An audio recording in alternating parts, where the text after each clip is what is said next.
Higit 300 ang dumalo sa Misa de Gallo sa Kalayaan Grounds ng Malacanang. May live report si Bien Manalo. Rise and shine, Bien.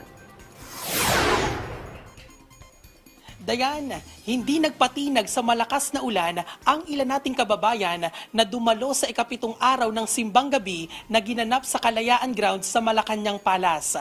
Naging paksa ng misa ang aral ng pagbibigay na walang hinihintay na anumang kapalit. Nag-pray ko na, lagi ako malakas, hindi ako magkakaroon ng sakit. Yun na pinag-pray ko kay Lord. Palagi lang ako malakas. Habang tayo nabubuhay, hingi tayo ng patawad sa Panginoon. Unang-una, kapatawaran sa Panginoon. At bigyan tayo ng malakas ang ating pangatawan kaya tayo mahirap. Yan ang bao ni Zenaida de Guzman sa kanyang pagdalo sa ikapitong araw ng simbang gabi. Para kay Zenaida, malaking biyaya na ang makadalo sa simbang gabi. Masalamat ako din, nakapasok ako dito sa loob ng Malacanang at nakapagsimba. Ilan lamang si Zenaida sa hindi bababa sa 300 nagtungo sa ikapitong araw ng simbang gabi sa Kalayaan Ground sa Malacanang Palace na nagsimula pasado alas 4:30 kaninang umaga. Sumentro ang mensahe ng misa sa patuloy na biyaya ng Panginoon sa atin.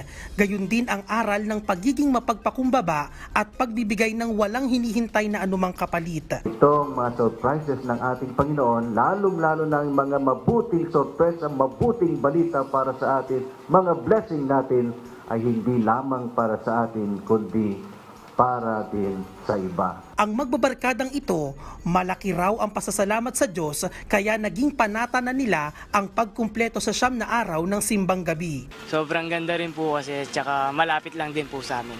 Nabubuhay po ako sa araw-araw, then yung mga magulang ko po, tumatagal po lalo yung buhay nila. Pinagdadasal ko po na sana po ingatan niya po kami sa araw-araw. Tsaka po yung mga magulang po namin, ingatan na din po sa mga trabaho po.